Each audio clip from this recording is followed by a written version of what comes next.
ఆత్మే స్వయం ప్రకాశమైంది. తత్శబ్దం చేత చెప్పబడే తత్పదార్థం కూడా తత్ప్రకాశ రూపమైంది. కాబట్టి శృతి ఏం చెప్పింది? తద్ అసి. తత్ శబ్దం ద్వారా ప్రతిపాదింపబడి ఏ అర్థం ఉందో అదే నీవై ఉన్నావు అని బోధిస్తుంది అని. దాని యొక్క ఫలం ఏంటిది అంటే అజ్ఞాన నివృత్తి, విముక్తత అన్నారు. ఎప్పుడైతే తత్శబ్దాదం బ్రహ్మం నీవైతం అనే పదం చేత చెప్పబడిందో దాని యందు మరి ఫలం ఏంటి? స్వరూపాజ్ఞాన నివృత్తి. నా యొక్క స్వరూపం నేను నా యొక్క స్వరూపం తెలియదు అనే అజ్ఞానం ఏదైతే ఉందో ఆ అజ్ఞానాన్ని నివృత్తి చేస్తుంది. అయితే ఇప్పుడు తత్వమసి మహావాక్యం యొక్క ఫలం ఏంటిది?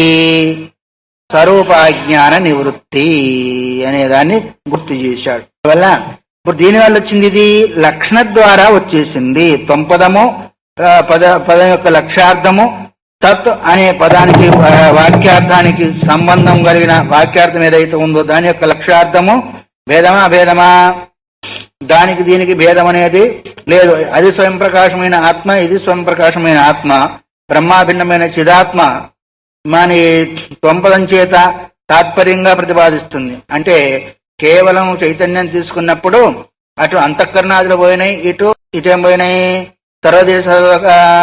సర్వాధారాది సర్వజ్ఞత్వాది లక్షణాలు కూడా పోయినాయి. కేవల చైతన్యాన్ని తీసుకున్నప్పుడు, ప్రకాశ స్వరూప చైతన్యం తీసుకున్నప్పుడు ఏమైందంటే లక్షణం చేత ఏకత్వ జ్ఞానము ఫలము అయింది. ఆ ఫలం ఏదైతే ఉందో నా యొక్క స్వరూపము తెలియదు అనే అజ్ఞానాన్ని నివృత్తి చేసేదానికి కారణమవుతుంది. కాబట్టి ఇక్కడ ఏకత్వ అహం శబ్దస్య అహం శబ్దం ద్వారా బోధింపబడే ప్రత్యేగాత్మ, తత్శబ్దం ద్వారా బోధింపబడే పరమాత్మ, ఈ రెండింటి యొక్క వాచ్యార్థాలను తీసివేసి లక్షణార్థాన్ని ఏకం చేసినందువల్ల స్వరూప అజ్ఞానం నివృత్తి కావడమే ఫలము అనేదాన్ని ఇక్కడ మరి ఆయన అక్కడ చెప్పారు. నేను కూడా దాన్ని చెప్పాను అనే విషయాన్ని గురువు గారు చెప్పిందని నేను కూడా చెప్పాను. నాకు అపోల కల్పితం కాదు అనే విషయాన్ని ఇక్కడ చెప్పి అన్యచ్చ అన్వయ వ్యతిరేక ఉదాహరణం ఇంతవరకు ఏకత్వం చెప్పాడు. అన్వయ వ్యతిరేకాలకు కూడా ఉదాహరణ కావాలి కదా, దాన్ని కూడా చెప్పబోతున్నాను. ఆత్మానాత్మ వివేకం కొరకు ఏం కావాలన్నారు శంకరాచార్యుల వారు? అన్వయ వ్యతిరేకాలు కంటే భిన్నమైన దాన్ని మరి వేరే సాధన చెప్పబడదు కాబట్టి అది కూడా ఉపదేశ శాస్త్రం అనే గ్రంథం లోపల చెప్పబడిన దాన్ని నేను కూడా ఇక్కడ మీకు గుర్తు చేస్తున్నాను అంటూ చిత్వా త్యక్తేన హస్తేన స్వయం నాత్మా విశేష్యతే తదాశిష్టేన సర్వేన ఏనైన విశేష. చిత్వా త్యక్తేన హస్తేన, లోకంలో సరే ఒక మనిషి ఉన్నాడనుకోండి, వాడికి మంచి చేతులు ఉన్నాయి, మంచి రూపం ఉంది, ఇంకేమేమో అన్ని బాగున్నాయి, అందంగా ఉన్నాయి అనుకోండి. అప్పుడేమంటారు? మంచి చేతులు ఆజానుబాహుడు ఫలానా ఫలానా అని, మంచి అందమైన వాడు, రూపం కలిగిన వాడు, పొడుగువాడు, అదని ఇదని మనం విశేషణ వాటికి చెప్తూ ఉంటాం. తర్వాత వాటిని అన్నిటిని కూడా నరికేశారు అనుకోండి, అప్పుడేమవుతుంది? వాడికి ఆ రూపాలన్నీ ఉంటాయా? ఉండవు. అట్లాగే ఈ ఆత్మ కూడా లేని కారణముల చేత ఫలానా ఫలానా అని విశేషణాలన్నీ కూడా చెప్పుకుంటాడు. దేహం ప్రాణమపీంద్రియాణ్యజలాం బుద్ధించ శూన్యం విదో స్త్రీ బాల అంధ జడోపమ, ఇవన్నీ కూడా దేనికి సంబంధించినవి? శరీరానికి సంబంధించి. అవన్నీ కూడా వివేకం లేని సమయంలో అనుకుంటాడు. ఎప్పుడైతే అక్కడ అందానికి సంబంధించిన అన్ని కూడా ఒక్కొక్కటి నరికి వేసిన తర్వాత కురూపం అయిపోతుంది, అప్పుడు చెప్పుకుంటాడా? చెప్పుకోడు. అట్లాగే ఇక్కడ కూడా తదశిష్టేన సర్వేన ఏన విశిష్టతే, ఒకటి పోతూ ఉంటుంటే ఏదైతే శేషించి ఉంటుందో, ఎట్లా? ఈ ఆత్మ వివేకము లేని కాలమందు, ఆత్మానాత్మ వివేకం లేని కాలంలో ఏమవుతుంది మనకు అంటే ఈ స్థూల దేహము, శ్రోత్రాది ఇంద్రియాలు, సూక్ష్మచేతనైన సుఖదుఖాదులు, కర్తృత్వ భోక్తృత్వాదులు ఇవన్నీ ఉన్నప్పుడు ఏమనుకుంటాడు? నేను మంచి కన్నులు కలిగిన వాడిని, మంచి శరీరం కలిగిన వాడిని, నేను సుఖవంతుని, నేను ఇలాంటి వాడిని, నేను అలాంటి వాడిని, నేను ఫలానాన్ని చెప్పుకుంటాడు. ఎప్పుడూ వివేకం లేని సమయం లోపల. ఎప్పుడైతే ఆత్మానాత్మ వివేకం కలుగుతాడో ఇవన్నీ ఏమవుతాయి? ఒకటొకటి అన్నీ ఊడిపోతాయి. ఊడిపోయిన తర్వాత ఏమనుకుంటాడు? ఆయన కేవలుడై ఉంటాడు. ఎట్లాగైతే ఒక్కొక్క అవయవం తీసివేసినందువల్ల అక్కడ దానికి ఎట్లాగైతే మంచి రూపం లేదో, అసలు రూపమే లేకుండా పోతుందో, ఇక్కడ కూడా నేను సుఖిని, నేను ఫలానా, నేను కీర్తివంతుని, నేను ధనవంతుని, నేను ఫలాని అన్ని రకాలు చెప్పుకున్నప్పుడు ఎట్లా చెప్పుకుంటాడు అంటే వివేకం లేని సమయంలో. అలా చెప్పుకుంటున్నా అంటే వివేకం ఉన్నట్ట లేనట్ట? ఎప్పుడైతే వివేకం కలిగిందో ఒకటొకటి అన్నిపోయినందువల్ల ఏం శేషిస్తుంది? అందువల్ల ఏం శేషిస్తుంది అంటే ఇక దానికి వ్యవహారమే లేదు. ఏదైతే శేషిస్తుందో దాన్ని చెప్పేదానికి వ్యవహారమే లేదు. ఎందుకంటే వ్యవహారానికి అందంది ఒకటొకటి అన్ని తీసేసిన తర్వాత మిగిలేదేంటిది?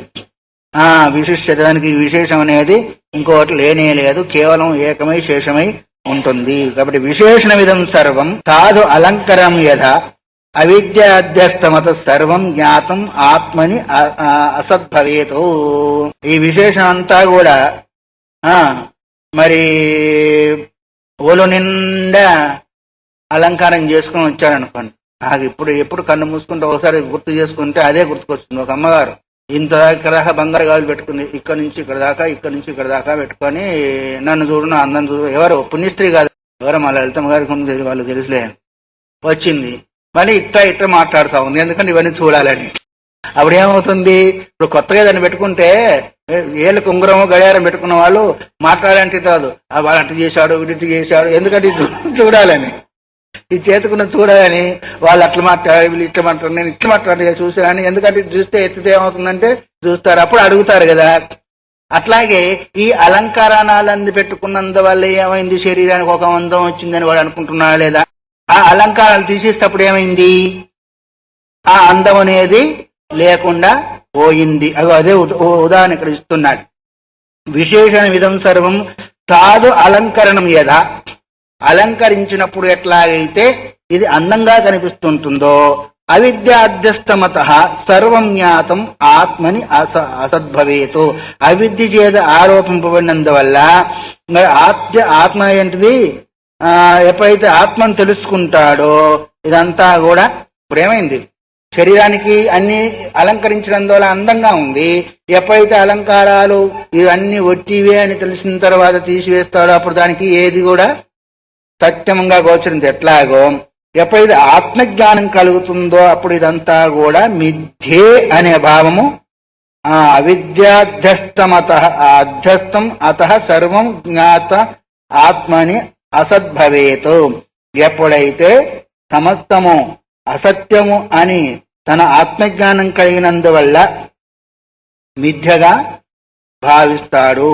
అలంకారాలు పెట్టుకున్నవాడు, కుండలాలు పెట్టుకున్నవాడు ఎట్లాగైతే నేను ఇలాంటి వాడిని వివరిస్తూ ఉంటాడో, తొలిదే సంబంధమైన కరిచన్నాది అవయాదు కూడా సుఖ సంబంధమైన సుఖ దుఃఖాలంతా కూడా తనేందు ఉన్నాయి అని తలించినప్పటికీ ఒకవేళ ఆత్మజ్ఞానం అది ఎప్పుడు అనుకున్నాడు? స్థూలదేహంతో తాదాత్మ్యాభిమానం కలిగినందువల్ల నాకు అనుకున్నాడు. ఎప్పుడైతే ఆత్మజ్ఞానం చేత అది అభిమానం పోయిందో ఎవడు పోతుంది? శాస్త్రాచార్య ప్రసాదం చేత ఎప్పుడైతే అహం బ్రహ్మాస్మి మహా జ్ఞానం కలుగుతుందో, ఊరికి పోయేది కాదు అభిమానం. శాస్త్ర ఆచార్య ఉపదేశం చేత ఎప్పుడైతే దృఢంగా ఉన్న అజ్ఞానం పోయి అహం బ్రహ్మాస్మి అనే జ్ఞానం కలుగుతుందో అప్పుడు ఇదంతా కూడా అధ్యస్థము మిథ్య అనే భావన కలుగుతుంది. అంతవరకు సత్యం అనే భావనే కలుగుతుంది. తస్మాత్ త్యక్తేన హత్తేన తుల్యం సర్వం విశేషణం అనాత్మత్వేన తస్మాత్ జ్ఞో ముక్త సర్వ విశేషణ. అందువల్ల సమస్తమైన విశేషణములో అనాత్మైనందువల్ల ఎట్లాగైతే తీసివేసిన చేతితో సమానం. శరీరం నుంచి ఒక చేయి తీసి పడేసాం అనుకోండి, దేనికి పనికి వస్తుంది? దేనికి పనికిరాదు. మా స్వామివారు ఉపమానం చెప్తుండేవారు. అశోక చక్రవర్తి పోతూ ఉంటే బౌద్ధ భిక్షులు వస్తున్నారు కదా, బౌద్ధ భిక్షులు ఎక్కడికి ఏ చక్రం లే మొత్తానికి వస్తున్నారు కదా. ఆయన దారిలో పోతూ ఉంటే మంత్రులు సామంతులు అంతా కూడా వస్తున్నారు. వచ్చి పోతా ఉంటే పాపం బౌద్ధ భిక్షు ఆయన బౌద్ధ మతాన్ని బాగా ప్రచారం చేశాడు. ఆయన అప్పుడే ఈయన వచ్చాడు, శంకరభగవత్పాదులు వచ్చి అందరినీ ఖండన చేసేసేసారు. ఆయన అడిబదారునే ఆయనకు నమస్కారం చేశారు. చేసిన తర్వాత ఆయన అటు పోగానే, స్వామి మీరు ప్రభువులు, దేశానికి చక్రవర్తి, అభిజ్ఞాన భావన ఉంటే అంతఃపురం గురించి నమస్కారం చేయాలి, కానీ 10 మంది నమస్కారం చేస్తే మాకు ఎంత అవమానం, ఫలానా అన్నాడు. మీ వలువైన తలకాయను ఆ పిచ్చగాని యొక్క కాళ్ళ మీద పెట్టి నమస్కారం చేశారే అని అన్నాడంట. సరేలే అవయ్యా ఏదో అనిపించింది చేశానని అంతఃపురానికి పోయిన తర్వాత ఒకడు వేటగా చేశామని కొన్ని తలకాయలు తీసుకురమ్మన్నాడు. అన్ని రకాల తలకాయలు, గొర్రె తలకాయ, మేక తలకాయ, సింహం తలకాయ, జింక తలకాయ, మనిషి తలకాయ, ఆ తలకాయ ఈ తలకాయ అన్ని తీసుకొచ్చేసేసి, అయ్యా మంత్రి గారు ఇవన్నీ పోయి అమ్ముకొని రమ్మన్నాడు. మొత్తం మాంసం తినేవాళ్ళం ఆ తలకాయలు తీసుకున్నారు. ఇక పులి తలకాయ ఎవరు తిన్నారు కదా, డెకరేషన్ పెట్టుకోవచ్చు. పులి తలకాయ ఎవరు తింటారా, డెకరేషన్ కొరకు తీసుకున్నారు. మనిషి తలకాయని పట్టుకుని వచ్చేసాడు. అయ్యా అన్ని పోయినాయండి, మరి ఇది అమ్మలేదంటే ఇది ఎవరు తీసుకోలేదండి అన్నారు. పోనీ ఊరికి ఇచ్చి రాబోయా అన్నాడు. కొనుక్కోండి కొడుకు ఊరికి ఇచ్చిన ఊరికి ఎవరు తీసుకోలేదు. మరి విలువైన తలకాయ అన్నావే, ఆ తలకాయకున్న విలువ కూడా ఇటుకి లేదు కదా, మన నన్ను ఎట్టన్నా ఆయన ఎత్తిన పెట్టి అన్న విలువ దేనికి, దీనిలో నేనన్నవాడు ఉన్నప్పుడే ఈ తలకాయకి విలువ. నేననేవాడు ఎప్పుడైతే లేడో అట్లాగే ఈ శరీరం నుంచి ఒక అవయవం తీసి పక్కకు వేశాడో, తస్మాత్ త్యక్తేన హస్తేన తుల్యం సర్వం విశేషణం.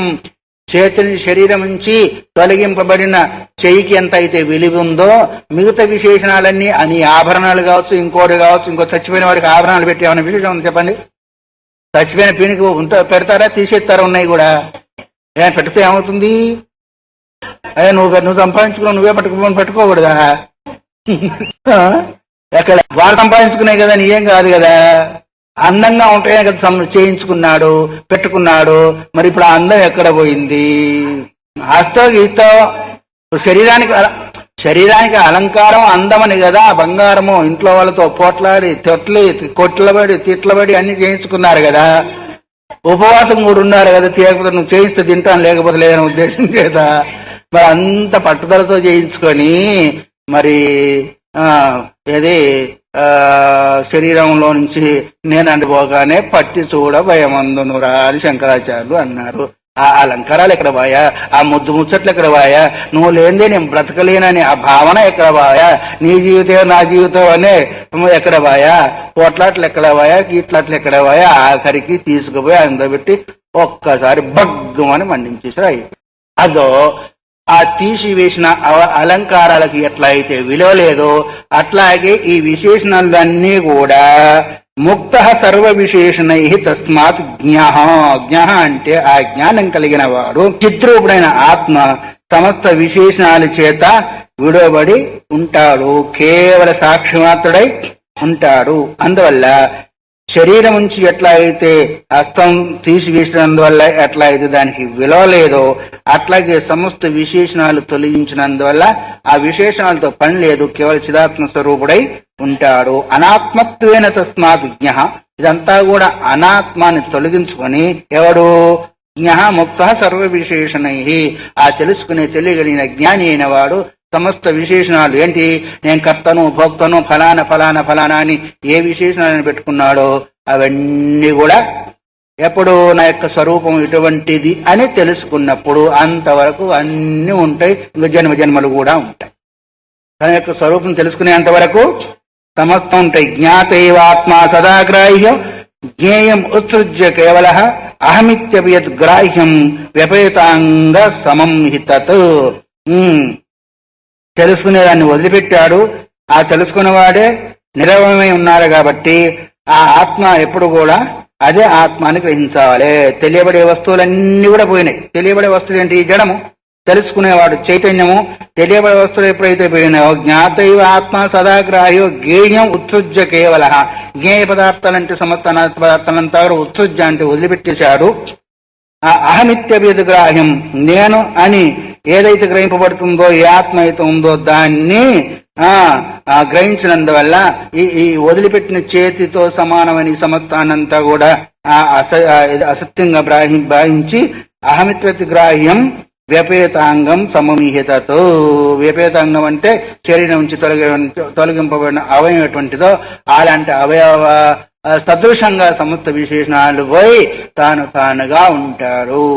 ఈ అన్వయ వ్యతిరేకాలతో ఇలా విచారించగలిగిన వాడికి మహావాక్యము సార్థకమవుతుందనే విషయాన్ని గుర్తు చేశాడు ఇంతవరకు. అందువల్లనే ఇప్పుడు సమస్త పదార్థాల యందు ఎట్లయితే అలంకార శూన్యమైనప్పుడు, అలంకారతో కూడుకున్నప్పుడు శరీరము తర్వాత ఈ రెండు కూడా నేననేవాడు శరీరాన్ని వదిలిపెట్టినప్పుడు ఏ స్థితి అయితే ఉందో ఇదంతా కూడా చైతన్యం ద్వారానే అలంకరింపబడి ఉంది. చైతన్య రహితమైనందువల్ల కూడా అనాత్మ పదార్థం అనాత్మగానే ఉంటుంది. ఆ యొక్క స్వరూపమే నాది నాది ఇటువంటి స్వరూపం తెలుసుకున్నప్పుడు ఏ ఏ విశేషణాలు కలిగి ఉన్నాడో జీవుడు, కర్తృత్వ భోక్తృత్వాది అహంకారాలు ఏదైతే కలిగి ఉన్నాయో వాటిని అంతా వదిలిపేసి కేవలం జ్ఞాస్వరూపుడుగా, తెలివి స్వరూపుడుగా, జ్ఞాన స్వరూపుడుగా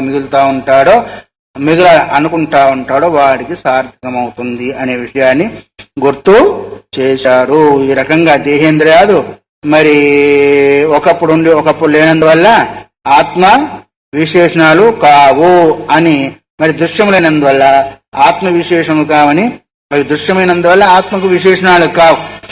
ఏంటి దృశ్యాలు? శరీర ఇంద్రియాలు సమస్తం కూడా దృశ్యమైనందువల్ల ఆత్మకు విశేషణాలు అయ్యే అవకాశము లేదు, కావు అనే విషయాన్ని చెబుతూ దృశ్యత్వాద్ అహమిత్యేషనాత్మధర్మో ఘటాధిపత్ తదాస్యే ప్రత్యయాజ్ఞేయ దోషాశ్చాత్మ ఆత్మ అలోహ్యతః ఆత్మ అనులోహ్యత అమలోహ్యత ఆత్మ అమలః హి అతః ఆత్మ అమల అంటే మలరహితుడు అన్నాడు. అహం అని చెప్పబడుతున్న అహంకారము అది కూడా ఏంటిది? దృశ్యము అనేది ఏంటిది? అహంకారము అది కూడా దృశ్యము. ఎట్లాగైతే ఘటం మొదలైన వాళ్ళే ఆత్మధర్మలు కాదో అనే శబ్దం చేతి చెప్పబడే అహంకారం ఏం ధర్మము? అది కూడా దృశ్యమే. కాబట్టి ఏదైతే కనిపిస్తుందో దృశ్యము, అందువల్ల కూడా అది కూడా ఆత్మధర్మము కాదు. తదాస్యే ప్రత్యాజ్ఞీయ దోషాష్ట ఆత్మ అమలోహత అందులో ఇవన్నీ కూడా ఆత్మధర్మలు కావు. కాబట్టి అట్లా ఇతరములైనవన్నీ కూడా సుఖదుఖాలు కూడా రాగద్వేషాలు కూడా ఆత్మధర్మాదులు కావు. అందువల్ల ఆత్మ నిర్మలమైంది అని తెలుసుకున్నాం. సమస్తము తొలగించిన తర్వాత ఏదైతే శేషించి ఉంటుందో అది అమలమో నిర్మలమైంది. కాబట్టి అది శేషించున్నదాన్ని నిర్మలమైన ఆత్మ అని తెలుసుకోవాలి. ఒక్కొక్కటి తొలగించిన తర్వాత ఘటపటాదులు, తర్వాత అహంకారము, వీటి ద్వారా కలిగే సుఖదుఖం అంతా కూడా అది దృశ్యంలోకి వస్తాయి. కాబట్టి అనాత్మ ధర్మాలు నేను మాత్రము నిర్మలనని తెలుసుకుంటాడు అనే విషయాన్ని మరి చెప్పాడు. ఇది కూడా ఉపదేశ శాస్త్రంలో వచ్చే తత్వమసి మహావాక్య ప్రకరణమందు మరి భగవత్పాదులంతా కూడా రకరకాలైన యుక్తులను క్రోడీకరించి చెప్పి ఏదైతే విషయాన్ని చెప్పారో ఆ విషయాన్ని ముందు చెప్పబోతున్నాడు. ఆ విషయాన్ని మనము రేపు విందాం. హరి ఓం తత్సతు. సదాశివ సమారంభాం శంకరాచార్య మధ్యమాం అస్మదాచార్య పర్యంతాం వందే గురు పరంపరాం. ఓం సహనావతు సహనౌ భునత్తు సహ వీర్యం కరవావహై తేజస్వినావధీతమస్తు మా విద్విషావహై. ఓం శాంతి శాంతి శాంతి. హరి ఓం. తర్వాత సర్వన్యాయోపసంగ్రహ సమస్త న్యాయాలు అంటే యుక్తులను సంగ్రహం చేస్తూ ఇంతకుముందు చెప్పినవి అన్ని సంగ్రహం చేసి పూర్వగంధంలో ప్రతిపాదించినంతా కూడా సంగ్రహం చేసి శ్లోకంలో విమర్చి వాటిని చూపించుతూ ఉన్నారు. ఇప్పుడు నిత్యముక్తత్వ విజ్ఞానం వాక్యాద్భవతి నాన్యత వాక్యార్థస్యాపి విజ్ఞానం పదార్థ స్మృతిపూర్వకం. నిత్యముక్తుడ అనే జ్ఞానము వాక్యాద్ భవతి నాన్యత వాక్యం చేతనే కలుగుతుంది గాని వేరే దాంతో కలగదు. నేను నిత్యముక్తుడను అనే జ్ఞానం ఈ వాక్యంతో కలగదు. నేను నిత్యముక్తుడను అని ఈ వాక్యంతో కలగదు. ఏ వాక్యంతో కలుగుతుంది? తత్వసి మహావాక్యం చేత కలుగుతుంది.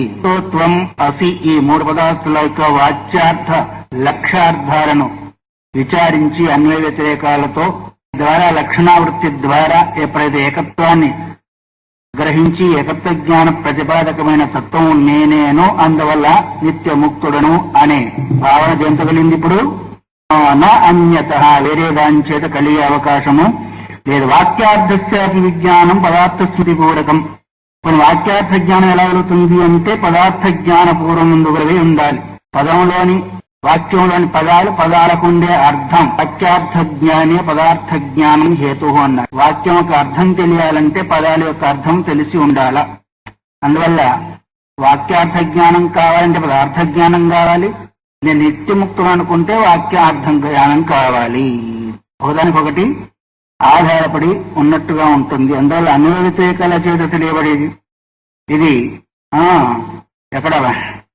అందువల్లనే వాక్యార్థ జ్ఞానం. తర్వాత విషయాన్ని అన్వయ వ్యతిరేకాభ్యాం పదార్థ స్మర్యతే ధ్రువం ఏవం నిర్దుఃఖమాత్మానం అక్రియం ప్రతిపద్యతే. పూర్వం చెప్పిందే మళ్ళీ ఇప్పుడు సంక్షేపంగా చెప్తూ ఉన్నాడు.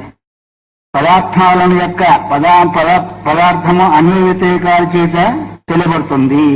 నిత్యముక్తం ఎట్లా తెలియబడుతుంది? వాక్యం చేత. వాక్యం ఎట్లా తెలియబడింది? పదార్థాల జ్ఞానం చేత. మరి పదార్థ జ్ఞానం ఎలా తెలియబడుతుంది అంటే అన్వయ వ్యతిరేకాభ్యాం, అన్వయ వ్యతిరేకాల చేత.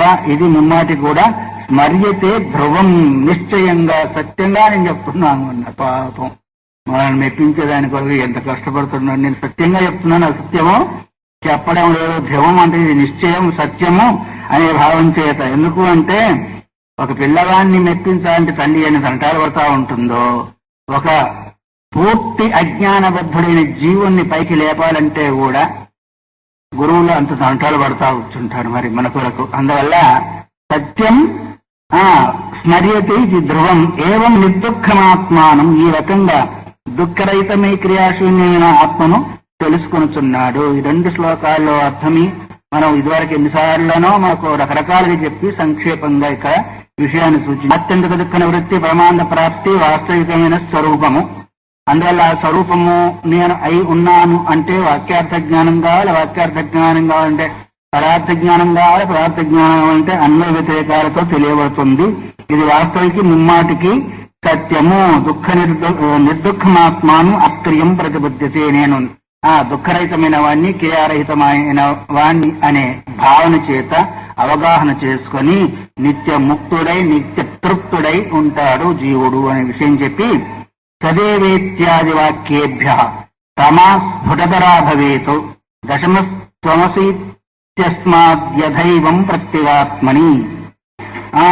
దశమస్త్వమసి వాక్యం చేత ఏ రకంగానైతే మరి పదేవాన్ని నేనే అనే భావం వాడికి దృఢమైందో అలాగే సదేవ సౌమ్యదమగ్రాసీది ఇత్యాది వాక్యాల ద్వారా సదేవేత్యాది వాక్యేభ్య అంటే సదేవ సౌమ్యదమగ్రమాసీత్ నేహ నానాస్తి కించన ఏకమేవ ద్వితీయం నేహ నానాస్తి కించన అని ఇది తైత్రేయ శృతి వగైరా వగైరా చెప్పిన ప్రకారంగా నేహ నానాస్తి కించన ఇవి కనిపించేదంతా నానా అసలు లేనే లేదు, తత్పదార్థం మాత్రమే ఉండింది. ఎట్లా వాడు ఊరికి పోయేప్పుడు వాడు ఇంటి ముందు మొత్తం మట్టే ఉండింది, మళ్ళీ తిరిగి వచ్చే వరకు ఇదంతా మట్టిగానే ఉండింది, ఇప్పుడు నేను వచ్చే వరకు రకరకాలుగా అయిందని ఎట్లా అనుకుంటాడో ఈ సృష్టికి పూర్వము తత్పదార్థం మాత్రమే ఉండింది అని సదేవేత్యాది వాక్యేభ్య ప్రమా స్ఫుటతరం భవేతు. ప్రమా అంటే జ్ఞానం. ఎట్లా అయితే పదవాన్ని నేనే అయి ఉన్నాన్ని స్ఫుటంగా వాడికి అనుమానం ఉండదు. ఆ పదవాన్ని నేనే అని ఎట్లాగైతే జ్ఞానం కలిగిందో అట్లాగే ఈ సృష్టికి పూర్వము నానా ప్రకార భిన్న క్రియాకారకత్వాలతో కూడుకున్న నామరూపాలతో కూడుకున్న మరి సుఖ దుఃఖాలతో కూడుకున్న ఈ ప్రపంచాభాసానికి ముందు సదేవ సత్ మాత్రమే ఉండింది అనే జ్ఞానము స్ఫుటతరా భవేతు అంటే స్ఫుటంగా అవుతుందంటే ఏమాత్రం కూడా సందేహం లేకుండా అవుతుంది. ఎప్పుడు మహావాక్యం ద్వారా అదే నేను అయ్యని ఎప్పుడైనా తెలుసుకుంటాడు. ఇదంతా కనిపించేది ఎక్కడ అసలు వాడికి ఆ రూపంలో ఉన్నవాడికి నేను ఇంతవరకు భ్రమ చెందాను అది మాత్రమే ఉండింది ఇంకా వేరే లేదని స్ఫుటంగా స్పష్టంగా కనిపిస్తుంది. ఎట్లాగైతే స్వచ్ఛమైన అద్దం మీద మనం ముఖం చూసుకుంటామో అట్లాగే స్వచ్ఛమైన అంతఃకరణం కూడా లేదు అప్పుడు సామాన్యంగా అనుకోవడం మాత్రమే వ్యవహారం మనం చెప్పుకోవడం తప్ప అప్పుడు అంతఃకరణం కూడా ఉండదు. ఎట్లాగే దశమస్తమసి ఇత్యాది యథాగం దశమస్తమసి వాక్యం ద్వారా ఎట్లాగైతే స్ఫుటంగా వాడికి అవగాహన వస్తుందో అట్లాగే ఇతను కూడా అవగాహన కలుగుతుంది. అందువల్ల సంపదాము తత్వదార్థము ఈ రెండింటినీ మరి రెండింటిని అన్వయం చేసినప్పుడు ఏమాత్రం కూడా క్రియ గంధం కూడా సంస్కారం లేకుండా ఉండి మరి ఇంకా ఏ మాత్రం కూడా సంస్కారం కూడా పూర్తిగా ఉండకుండా మరి సత్యం జ్ఞానం అనంతం బ్రహ్మ ఇత్యాది వాక్యాల చేత చెప్పబడే ఆ వస్తువు ఏదైతే ఉందో అదే నేనని స్పష్టంగా తెలుసుకున్నవాడే నాకంటే భిన్నమైంది, ఇంకా ఒకటి వేరే లేదు, మత్తః పరతరం నా అన్యత కించిదస్తి, నాకంటే భిన్నమైన వస్తువు ఒకటి లేదని ఎవరన్నారు? ఆయన అనేది కాదు, మనం అంటాం అప్పుడు ఆ స్థితికి వెళ్లితే. విక్షాపన్నస్య ఉదాహరణం, దానికి ఉదాహరణ చెప్తూ ఉన్నాడు. నేను ఎవడను అని 53వ శ్లోకంలో ఇచ్చాడు, దకోస్మీతి అనే భావం చేత 53వ వాక్యంలో ఇచ్చాడు. కాబట్టి దానికి ఉదాహరణ చెప్తూ ఉన్నాడు. నవబుద్ధి అపహారాద్ధి స్వాత్మానం దశపూరణం అపశ్యన్ జ్ఞాతమేవేచ్చత్ సమాత్మానం జనస్థధ. ఇది పూర్వం పోయిందే మళ్ళీ అనువాదం చేస్తుంది. ఇదివరకు నేను చెప్పుకున్నది ఇదంతా కూడా 9 మంది మేము అనే జ్ఞానం చేత 10వ వాడు ఎట్లా అయితే కప్పబడి ఉన్నాడో, కప్పబడి ఉన్నాడా లేదా? 9 మంది మేము ఉన్నాము, 10వ వాడు లేడు అనేది, 10వ వాడు లేడు అనేది లేడు అనే అజ్ఞానం 10వ వాడిని కప్పివేసింది. ఎట్లా కప్పేసింది? 9 నవత్వ సంఖ్య చేత. అది మళ్ళీ మొదలొచ్చింది, ఇప్పుడు చెప్తున్నాడు. అట్లాగే నవబుద్ధి అపహారాద్ధి 9 అనే బుద్ధి చేత అపహరింపబడింది 10వ సంఖ్య. అందువల్ల దాన్ని తన యొక్క స్వభావన పశ్చిమ జ్ఞాతమే వేచ్చదు, అది చూడకుండా ఉన్నవాడే తెలుసుకోవాలని ఎట్లాగైతే అనుకున్నాడో అట్లాగే అవిద్యాబద్ధ చక్షుష్ట్వాప కామాపహత ధీహి. ఇక ఉపమానం ఏంటిది? 9 మంది అనే నవసంఖ్య చేత కప్పబడింది బుద్ధి వాడిది ఎట్లాగో, అట్లాగే ఇక్కడ అవిద్య అని అజ్ఞానం చేత వాడి యొక్క బుద్ధి చక్షుత్వాదని, చక్షు అంటే ఇక్కడ నేత్రం, నేత్రం అంటే నేత్రం కప్పబడి ఏంటిది? బుద్ధి అనే నేత్రం కప్పబడింది. అజ్ఞానం అనే అంటే నా యొక్క స్వరూపం ఇటువంటిది అని తెలియనితనం అనే అజ్ఞానం చేత వాడి యొక్క బుద్ధి కప్పబడింది.